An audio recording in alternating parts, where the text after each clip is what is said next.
Okay. तर लक्ष द्या सर्वांनी. आज आपण तुमच्या सेशनलबद्दल डिस्कस करणार आहोत. सेशनल एक्झॅक्टली 20 मार्काची असते. ओके. 20 मार्कासाठी 20 MCQ तुम्हाला विचारण्यात येतील. ठीक आहे. Multiple choice question. ओके. नीट व्यवस्थित कोणते नाहीत हे पहिले डिटेक्ट करायचे आणि कोणतं आहे त्यावर फोकस करायचं आणि सॉल्व करायचं. ठीक आहे. हे तुमच्यासाठी सगळ्यात बेस्ट आहे सेशनल, कारण ह्यात सिलेबस फार कमी आहे. त्यानंतरच्या 2 सेशनलमध्ये फार जास्त सिलेबस राहील. ओके. तर नीट काळजीपूर्वक जास्तीत जास्त कव्हर करण्याचा प्रयत्न ते करा. ठीक आहे. इथून जेवढा वेळ आहे तुमच्याकडे व्यवस्थित कॉन्सन्ट्रेशननं नीट वाचा. जेवढा सिलेबस तेवढा त्याला. ठीक आहे. सिलेबसच्या बाहेरची एक लाईनसुद्धा तुम्हाला येणार नाही. ठीक आहे. तर आपल्या सिलेबसमधले या नवीन टॉपिकमधले 2-3 प्रश्न येतील. तर त्यामधलं आपण समजून घेऊ काय आहे ते. तर नेक्स्ट टॉपिक आहे न्यूट्रिशन अँड हेल्थ. ठीक आहे. पहिला टॉपिक झाला आपला concept of health. Nutrition and health हा सेकंड टॉपिक. ओके.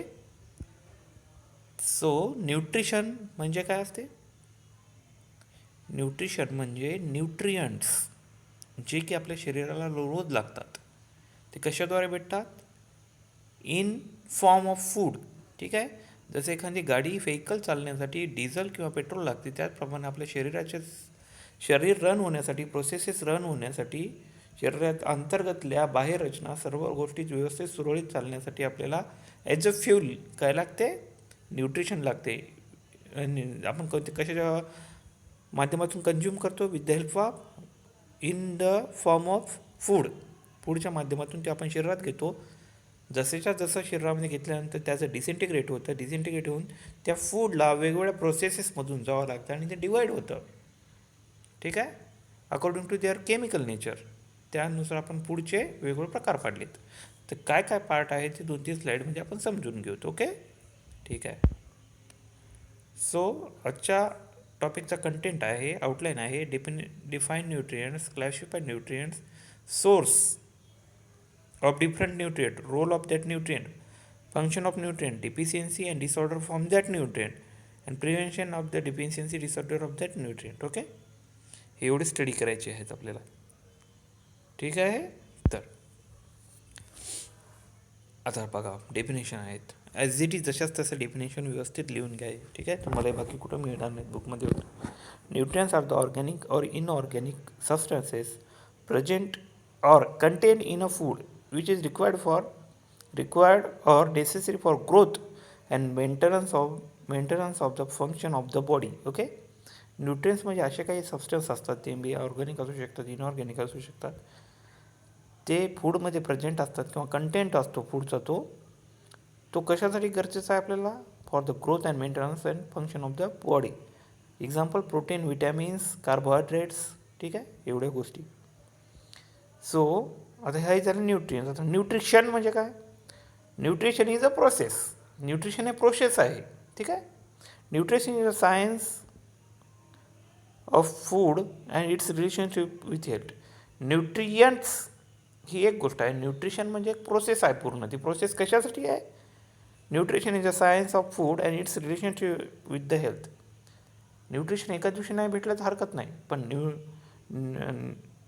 न्यूट्रियंट्स एका दिवशी नाही भेटलं तर हरकत नाही, पण न्यूट्रिशन जर कमजोर झालं याचा अर्थ काय होतो? न्यूट्रियंट्स हे डेली बेसिसवर कमी भेटतात, त्या गोष्टीला आपण न्यूट्रियंट्स म्हणतो. ओके. थोडं पुढे जाऊ.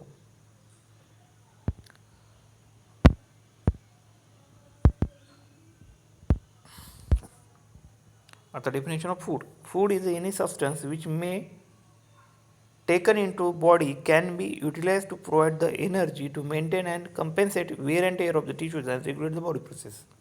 आता फूड म्हणजे काय समजून घ्या. फूड इज एनी सबस्टन्स, पुढे कोणताही सबस्टन्स असू शकते, which when taken into the body, शरीरामध्ये घेतल्यानंतर शरीर त्याला युटिलाइज करते for the source of energy and compensate wear and tear of tissues. तुमच्या शरीराच्या अंतर्गत वेअर अँड टेअर म्हणजे त्या टिश्यूजचं एखादं डॅमेज झालं तर त्यांना वेअरिंग करणं. त्या okay. And regulate body processes. फक्त शरीर चालते म्हणजे शरीर एक आपल्याला कारखान्यासारखं आहे. ओके. जस्ट होल इंडस्ट्रीमध्ये एका पार्टपासून बनलेली असते का? इंडस्ट्रीमध्ये लाखो पार्ट्स असतात. छोटे छोटे पार्ट्समधून एकमेकाला कोऑर्डिनेट करून एक होल प्रोसेस तयार होते. त्याचप्रकारे शरीराच्या सगळ्या बॉडी फंक्शन्सला रेग्युलेट करण्यासाठी फूड लागते. ओके, तर फंक्शन्स ऑफ फूड बघून घेऊयात. फूड काय करते नेमकं. To promote the physical and mental growth and development of the human beings. Okay, physical आणि मेंटल ग्रोथ प्रमोट करते. Okay, building and repairing of the tissues and cell damage by the infection and injuries. आता एक गोष्ट सांगतो तुम्हाला, एक fact आहे. शरीरामध्ये, आपल्या शरीरामध्ये दिवसाच्या शेवटी at the end of day 1,00,000 पेशी ह्या मरत असतात. ठीक आहे, 1,00,000 पेशी मरतात आणि तेवढ्याच पेशी तयार होतात. ओके, तर हे daily wear and tear of tissue म्हणजे ह्यालाच म्हणतो आपण. ठीक आहे, repairing tissues and damaged infections. और कशामुळे होते, काही इन्फेक्शन्स होतात, इंजुरीज होतात, डॅमेज होतात त्यामुळं. ठीक आहे, to provide the energy or doing works, काही काम करण्यासाठी, एनर्जी प्रोव्हाइड करण्यासाठी. ठीक आहे, फूड लागतं. To protect the human being from the infection and deficiency of disorder. Protect from infection म्हणजे इम्युनिटी वाढवण्यासाठी, प्रोसेस रेग्युलेट करण्यासाठी, डिफिशियन्सी आणि काही गोष्टी थांबवण्यासाठी. ठीक आहे, that is a function of food. Okay, ठीक आहे. त्यानंतर बघू classification of food on the different basis. Classification या फूडला आपण क्लासिफाय केलेलं आहे. 2 प्रकारे क्लासिफाय केलं आहे. हे 2च प्रकार महत्त्वाचे आहेत. बाकी बऱ्याचशा बुकमध्ये बरेचसे प्रकार दिले, पण 2 महत्त्वाचे आहेत. Classification of food by origin. ठीक आहे, ओरिजिनमध्ये कुठून आपल्याला मिळते ते. पृथ्वी तलावर गोष्टी कुठून मिळत असतात.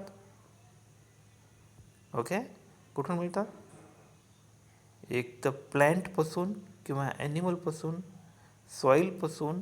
ओके, प्लॅन्ट, ॲनिमल, सॉईल किंवा वॉटर. कोणत्याही गोष्ट मिळण्याचे मुख्य 4 सोर्स आहेत. And one is a year. ते आपण पंचमहाभूत म्हणतात ना, जुन्या पुस्तकात किंवा आयुर्वेदासारख्या बुकमध्ये आहेत. ह्या 5 गोष्टी व्यतिरिक्त कुठूनच कोणता सोर्स नाही तुम्हाला काही गोष्टी मिळण्याची. ठीक आहे, तर मुख्य ओरिजिन आहे classification origin of food according to basis of origin, म्हणजे कुठून मिळतं ते. आता फूड कुठून मिळतं आपल्याला, एक तर प्लॅन्टपासून मिळतं किंवा ॲनिमलपासून मिळतं. ठीक आहे, that is a origin. Classification of food according to chemical basis. शरीरामध्ये गेल्यानंतर ते केमिकलमध्ये कन्वर्ट होते. ठीक आहे, आपण शरीराच्या बाहेरच्या फूडला वेगळं ओळखतो आणि आतमध्ये गेल्यानंतर वेगळं ओळखतो. ठीक आहे ना, तर त्यानुसार महत्त्वाचं आहे classification. Carbohydrate, proteins, fats, vitamins and minerals. आणि आपल्या सिलेबसमध्ये हे 5 पॉईंट स्टडी करायचे आहेत. ठीक आहे, carbohydrate, protein, fats, vitamins and minerals. तर आपल्या सिलेबसमध्ये सध्याच्या उद्याच्या सेशनमध्ये 2च आहेत, कार्बोहायड्रेट आणि प्रोटीन. ते गोष्ट समजून घ्या. त्याला कसं डिवाईड करायचं, तुम्हाला एक पिक्चर शेअर केलेलं आहे मी. त्या पिक्चरमध्ये जसं टेबल बनवला होता मागच्या वर्षीच्या मुलांनी, तसं तुम्ही टेबल बनवून घ्या. आता इथून पुढे जसं जसं होत जाईल तसं ते टेबल एकदा स्टिक करून टाकला की तुम्हाला सगळ्या गोष्टी समजून जातील. यासाठी तुम्हाला असं मंडवून वाचण्याची गरज नाही. भिंतीला तुमच्या घरच्या स्टिक असेल तर जाता येता फिरताना 5 मिनटं फक्त रोज बघायचं त्याच्याकडे, सगळ्या गोष्टी क्लिक होतील. ओके, हे 2 क्लासिफिकेशन आहेत. ठीक आहे, तर थोडं पुढे जाऊ. आउटलाईन. आता कोणत्याची आउटलाईन आहे, तुम्ही आता कार्बोहायड्रेटबद्दल लिहिणार माहिती, तर कशी लिहिणार, पहिल्यांदा त्याचं इंट्रोडक्शन लिहिणार. What is mean bye carbohydrate, ते कुठून मिळतात, कसं मिळतात. देन सोर्सेस ऑफ कार्बोहायड्रेट, कोणकोणत्या गोष्टीपासून कार्बोहायड्रेट मिळतं, फंक्शन काय करतं आपल्या शरीरामध्ये, आणि ते जर आपल्या शरीरात कमी झालं तर काय डिसऑर्डर होते. हे एवढे 4 पॉईंटमध्ये आपण डिवाईड करायचं. कशाला, त्या 5 गोष्टीला. कोणत्या 5 गोष्टीला, या 5 गोष्टीला. कोणत्या, या carbohydrate, protein, fats, vitamins and minerals. Okay, ठीक आहे. तर कार्बोहायड्रेट पहिला पॉईंट आहे तुमचं इंट्रोडक्शन. तर समजून घ्या, major component of food which is main source of energy providing 4 kilocalorie per gram. Carbohydrate हा मेन सोर्स आहे फूडचा आणि एनर्जी जास्तीत जास्त प्रोव्हाइड करतो. ठीक आहे. In balance diet carbohydrate provide 50 to 60% total calories. फक्त कार्बोहायड्रेटपासून आपल्याला 50 to 60% कॅलरीज मिळतात. ठीक आहे. In excess of carbohydrate converted into fat आपल्याला माहीत आहे. जास्तीत जास्त आपण जर खातच गेलो सतत तर ते शरीर काय करते, ते एक्सेसमध्ये जे आहे ते फॅटमध्ये कन्वर्ट करते.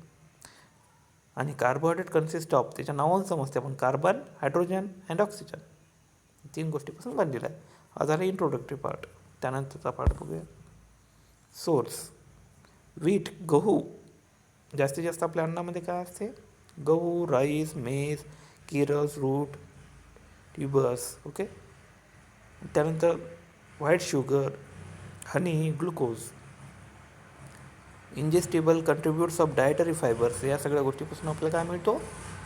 कार्बोहायड्रेट मिळतात. Function, main source of energy. Carbohydrate मुख्य एनर्जीचा सोर्स आहे. Carbohydrate provide fuel for central nervous system. Nervous generally cannot, the neurons, okay, the neurons generally cannot burn fat and need a glucose for energy. आता कार्बोहायड्रेटच्या फॉर्ममध्ये neurons ते energy घेऊ शकतात, ते ग्लुकोजला convert करून नाही घेऊ शकत. ठीक आहे. Carbohydrate their derivative play major role in the working process of immune system, fertilisation, blood clotting and development. म्हणजे मुख्य सगळ्या प्रोसेसमध्ये carbohydrates as a fuel work करते. ठीक आहे. ओके.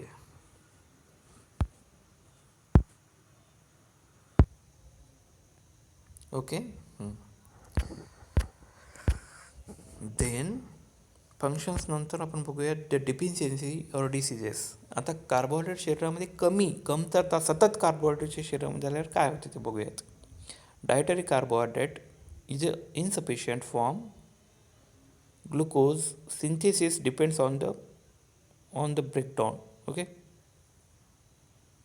आता गोष्ट कशी आहे, डायटरी कार्बोहायड्रेट सतत कमी झाले तर त्यामुळे काय होते, इनसफिशियंटमुळे ग्लुकोजचं ब्रेकडाऊन कमी होतं. ठीक आहे. कारण ग्लुकोज ब्रेकडाऊन होण्याची प्रोसेस कार्बोहायड्रेटवर अवलंबून असते. Long term carbohydrate inadequacy result in increase the production of organic compound called as ketones. शरीरामध्ये किटोसिस होते, किटोन बॉडीज खूप जास्त वाढतात. पेल येलो कलरमध्ये युरिन फॉर्म होते आपला. ठीक आहे. सततच्या ह्यामुळं हे झालं त्याची deficiency. Recommended intake of carbohydrate आपल्या शरीरामध्ये किती गरज आहे exactly. WHO world health organisation काय करते, एक रिकमेंडेशन्स ठेवतात प्रत्येक गोष्टीचे. आपलं शरीर असं पाहिजे, असं एवढं रिकमेंडेशन्स पाहिजे. ठीक आहे. The food and agriculture organisation of world health organisation jointly recommend, food and agriculture organisation WHO world health organisation jointly recommend 55 to 75% of the total energy intake should be carbohydrate. म्हणजे जे आपली महाराष्ट्रीयन थाली आहे ते perfect आहे, कारण यामध्ये जास्तीत जास्त कार्बोहायड्रेट असतात. Okay. But only 10% directly from sugars. आणि स्वीट आयटम फार कमी असले पाहिजे directly from simple carbohydrate sugar. Okay. हे झाले रिकमेंडेशन्स. तर आपण हे झालं तुमचा कार्बोहायड्रेटचा पार्ट. ठीक आहे. कार्बोहायड्रेटमध्ये काय काय स्टडी करायचं आपल्याला, हे point, introduction, sources, function, deficiency आणि डेली रिक्वायरमेंट. ठीक आहे. हे टेबलमध्ये बनवून अभ्यास करा. आता प्रोटीन. सो प्रोटीन सर्वांना माहीत आहे. प्रोटीन, ओके, जे मुलं एक्सरसाइज करतात किंवा जे बॉडी बिल्डर्स असतात, ओके, त्यांना माहीत आहे प्रोटीनचं महत्त्व. प्रोटीन शरीराच्या कशासाठी यूज होते, हे सर्वात महत्त्वाचं, for buildup process, muscle strength. Okay. तर प्रोटीन हे फार आवश्यक पार्ट आहे आपल्या अन्नातला. तर बघूयात एक्झॅक्टली काय आहे ते. Protein is the building material for the all body parts such as muscle, brain, blood, skin, hair, nails, bones, body fluids. हे सर्व महत्त्वाच्या प्रोसेसमध्ये प्रोटीन लागतं. Protein are high molecular weight polypeptides containing alpha amino acid joint together by peptide linkage. आता protein तुम्हाला बायोकेमिस्ट्रीमध्ये झालं असतं. प्रोटीन इज काय, प्रोटीन कशापासून बनते, प्रोटीन अमायनो ॲसिडपासून बनते. The group of amino acid combine एका जागी येतात, एका पॉलिपेप्टाईड लिंकेजेसनं कनेक्ट होतात आणि काय होते, प्रोटीन फॉर्म होते. ठीक आहे. तुम्हाला क्लासिफिकेशन झालं असेल, what is mean by protein, polysaccharide, monosaccharide, disaccharide, polysaccharides. Okay. हे वेगवेगळ्या प्रकारचे. ठीक आहे. The protein constitute 20 20% of adult body weight. जर एखादा व्यक्ती 100 किलो असेल तर 20% हा प्रोटीन असतो त्यामध्ये. ओके. आता हे कशापासून? अमायनो ॲसिडपासून बनते. Amino acids divide into amino acid 2 पार्टमध्ये डिवाइड केले जातात. इसेन्शियल अमायनो ॲसिड, इसेन्शियल म्हणजे शरीराला लागणारे, त्याला इसेन्शियल म्हणतो आपण. ओके.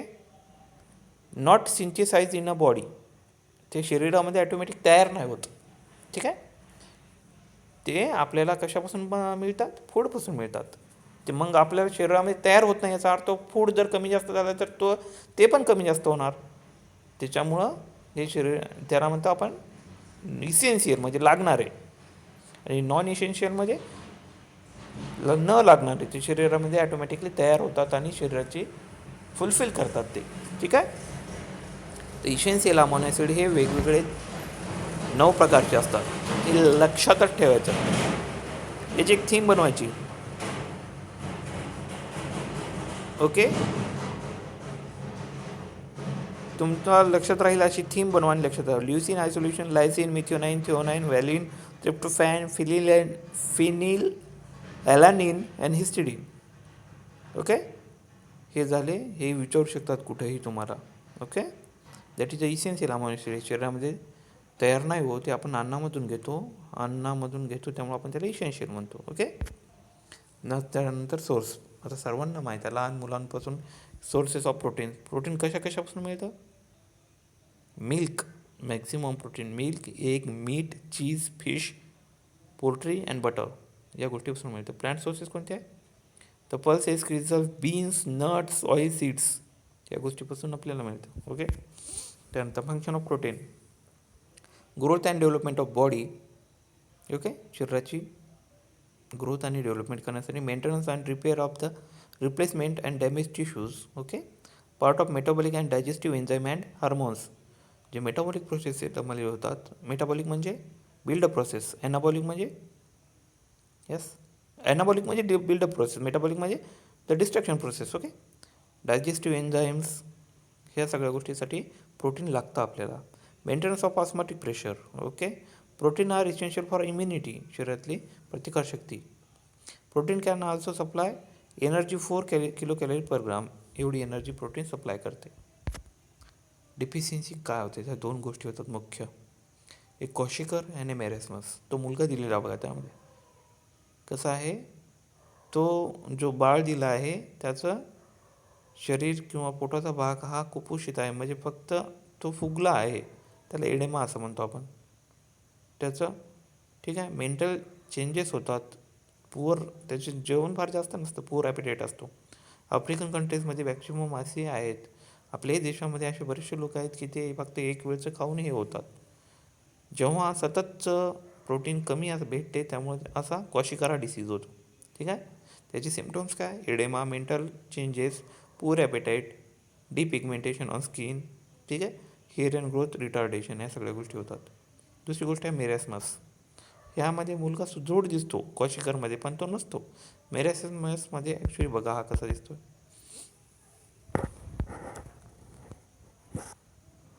मेरेस्मसमध्ये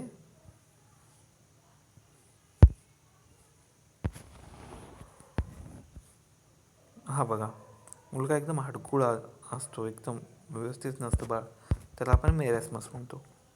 ठीक आहे. याच गोष्टीला काय म्हणतो आपण? मेरेस्मस असं म्हणतो. ओके. त्याचे सिम्पटम्स काय? Severe muscle wasting, severe growth retardation, mark wasting on skin, छोटे छोटे बोन्स असतात, याला आपण मेरेस्मस असं म्हणतो. ठीक आहे. हे डिफिशियन्सीमुळं होत असते. तर इथं आपण थांबूयात. एवढं व्यवस्थित नीट स्टडी करा आणि गो कॉन्फिडेंटली, व्यवस्थित कॉन्फिडेंटली पेपर सॉल्व करा. ठीक आहे. तुम्हाला सर्व नियम समजून जातील. व्यवस्थित यामधलं मार्क करून घ्या, लिहून घ्या. ओके. तर आता आपण एक लेक्चर संपवून टाकू. ठीक आहे. ओके. थँक्यू.